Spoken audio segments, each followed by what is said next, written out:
Hey, good morning. It's Uncle Lou here. Yeah, that's right. It's me, Uncle Lou, live for you on LouTube today. Thanks for watching.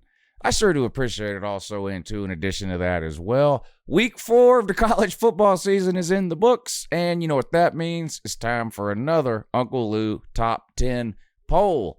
And guess what? How many top 10 teams lost last week? 3? 3 of my top 10 teams lost last week. So there's going to be a lot of changes in the poll. You guys know I switched the poll up a lot from week to week anyway. But if you have 3 teams in your top 10 lose, of course, there's going to be a lot of changes. Let's get started.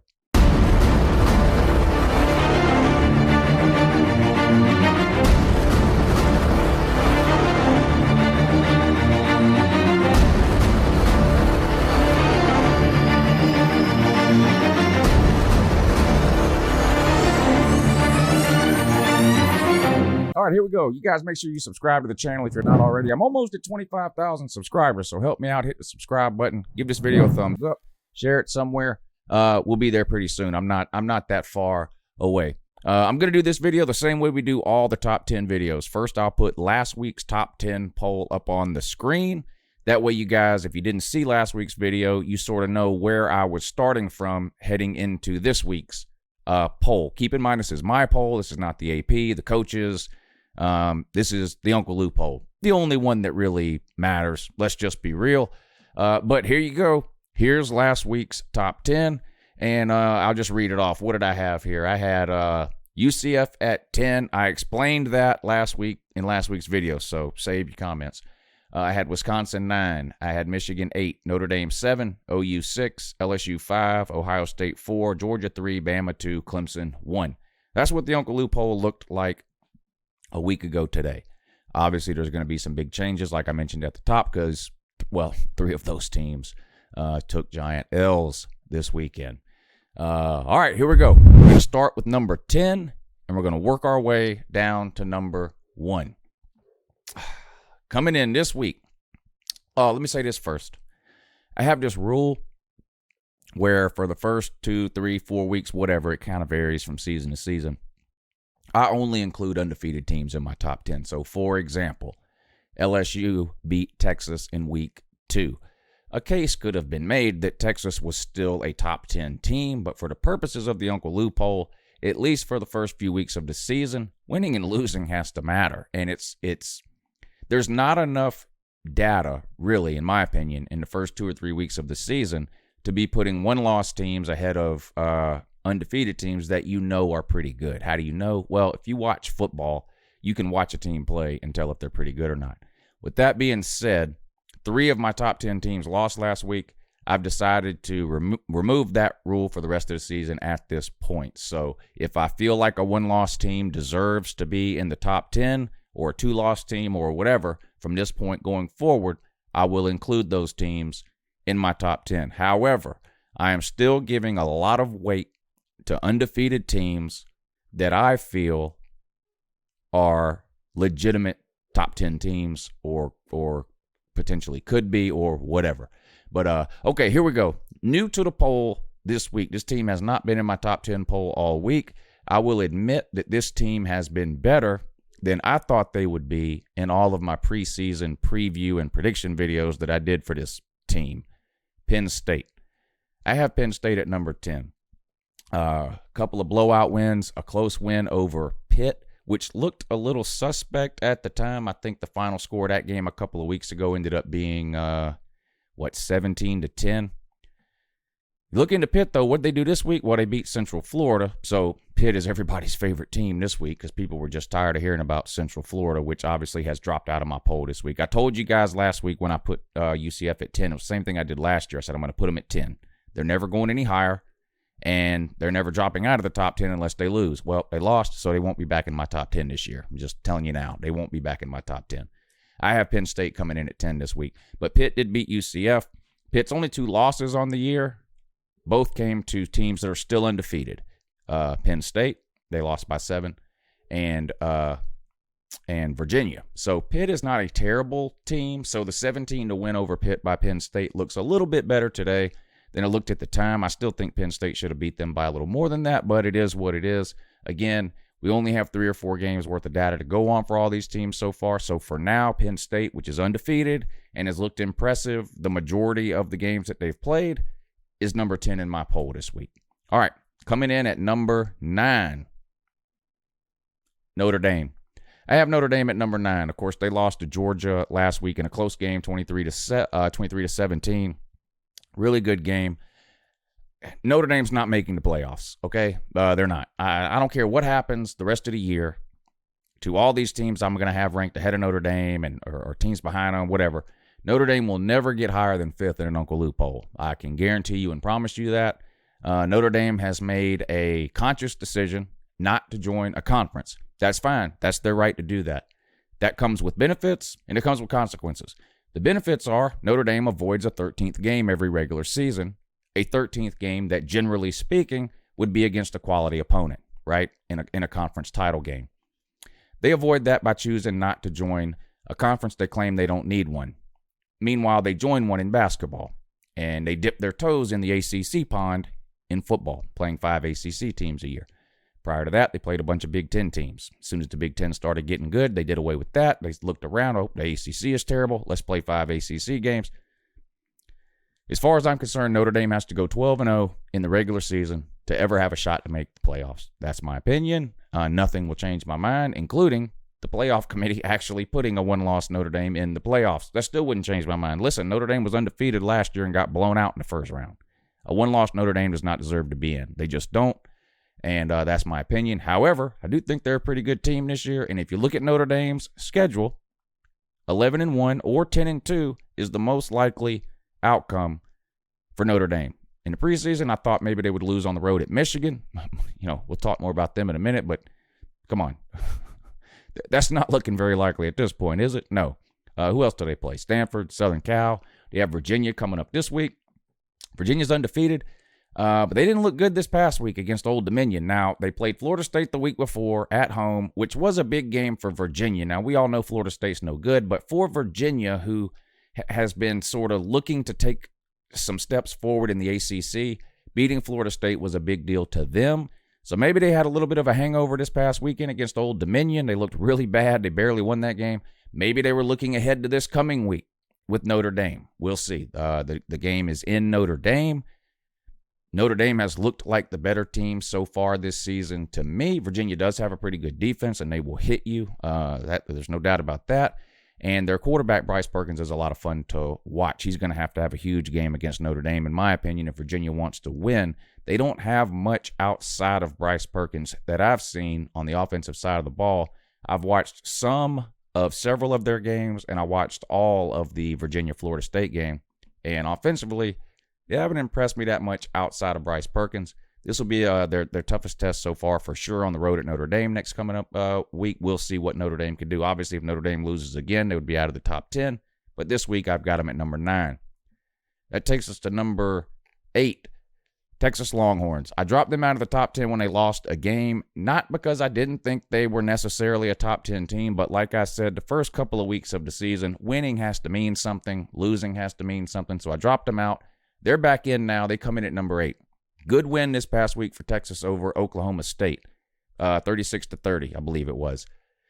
Might not sound that impressive when you say it or when you read the box score, but Texas has struggled against Oklahoma State the last few years, dropping, I think, 5 in a row or 4 in a row to Oklahoma State. And for a while there, it looked like the Oklahoma State bug was going to bite them again this year. Oklahoma had a couple of chances there in the second half to sort of close the gap and take the lead. A couple of red zone possessions that didn't go well at all for Oklahoma State. But the bottom line is Texas ends up winning the game, sort of gets that Oklahoma State monkey off their back. Next true test for Texas, obviously, going to be that Oklahoma game, which I think is coming up in 2 weeks, 2 or 3 weeks, something like that, not far away. Obviously, that'll be a huge game, not just in the Big 12, but nationally in terms of who ends up winning the Big 12, playoff chances, rankings, all that sort of thing. But I have Texas coming in at number 8 this week in the poll. 7, 6, and 5.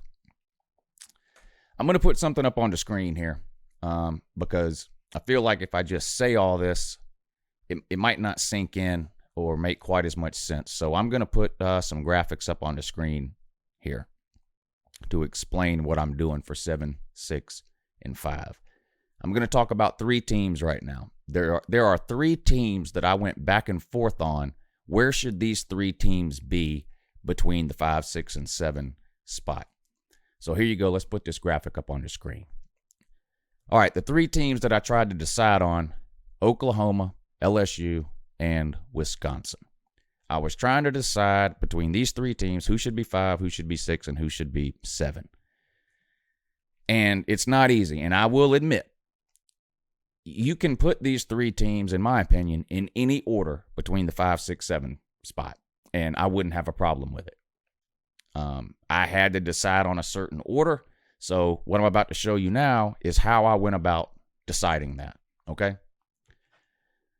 Let's look at LSU's total defense for the year. They're ranked 36th nationally. They've played one quality opponent for sure in Texas, right? Gave up a lot of points to Vandy. I know 2 of them was against the offense, 2 touchdowns, you know, so say whatever you want. Gave a lot of points to Vandy. But total defense, LSU is 36th. Let's look at Oklahoma. Total defense for Oklahoma, 53rd. Now, that might not sound good, and it's not. But they were 120th last year. So this is a huge improvement for Oklahoma's defense. And again, everyone sort of knows the story of Oklahoma. The best, one of the best, if not the best offenses in all of college football for the last several years. One of the worst, if not the worst, defense in all of Power 5 the last several years. They seem to run through the Big 12. They get to the playoffs, and they have been unable to advance past the first round. And I think anybody with any sense would tell you it's because of the defense, 100%, right? Their offense has been unbelievable, back-to-back Heisman winners. I mean, what else do you need to know? The defense has just been atrocious. It's a whole lot better this year, okay? But it's still 53rd. Wisconsin, total defense, first in America, not the Big Ten, first in America. They've also played one quality opponent in Michigan. You say what you want about Michigan being overrated, and I agree with you. Michigan is better than anyone Oklahoma has played, okay? Now, they're not better than Texas, which LSU has played, but they're first in total defense. And you say, well, you know, these teams, some of these teams, Oklahoma, they give up a lot of yards, but they don't give up a lot of points. Scoring defense matters. Okay, scoring defense. Scoring defense between LSU and Oklahoma is about reversed. LSU is 56 in scoring defense. OU is 36. Okay, so OU is giving up more yards, but they're keeping teams out of the end zone. LSU is giving up less yards, but they're giving up more points. But again, LSU has played a better schedule so far than Oklahoma, particularly with that game over Texas. Now, obviously, Oklahoma is going to play Texas here in a couple of weeks, and then we'll have sort of a head-to-head comparison we can try to make if we want to between Texas and or between LSU and Oklahoma, you know, who played better against Texas, that kind of thing. I'm just putting the numbers up on the screen for you as they are today, okay? So scoring defense, LSU 56, OU 36. Would it surprise you if I told you that Wisconsin was first in scoring defense? Okay, so Wisconsin is first in total defense and scoring defense, way ahead of either LSU or Oklahoma. All right, let's look at offense. No surprise, total offense, Oklahoma first. I don't think anyone is surprised by that. We've seen this the last couple of years, right? What is surprising is that LSU is fifth in total offense. That is surprising. The knock on LSU is LSU has been sort of the opposite of Oklahoma, right? Really good defense, no offense. Now here they've got great offense, but the defense is struggling. And, you know, some LSU fans have told me in the comments a million different excuses, but the reality is LSU can't brag about having top 10 and top 15 defenses last year, the year before that. And then this year, you know, they're in the 30s and 50s in all these defensive categories and tell me it's no big deal. It is a big deal, okay? LSU has been saying the same thing to Oklahoma that I and everyone else has been saying to Oklahoma over the last couple of years, which is, that's great that you have an offense, but you got to have a defense to win these big games. LSU is the Oklahoma of the SEC. Now, we'll see if they can get their defense up to speed, and I'm going to talk about the upcoming schedules maybe here in a little bit. LSU has a bye week this week. OU, what do they have? Texas Tech, I believe. And Wisconsin. Who does Wisconsin play? I can't remember. Anyway, so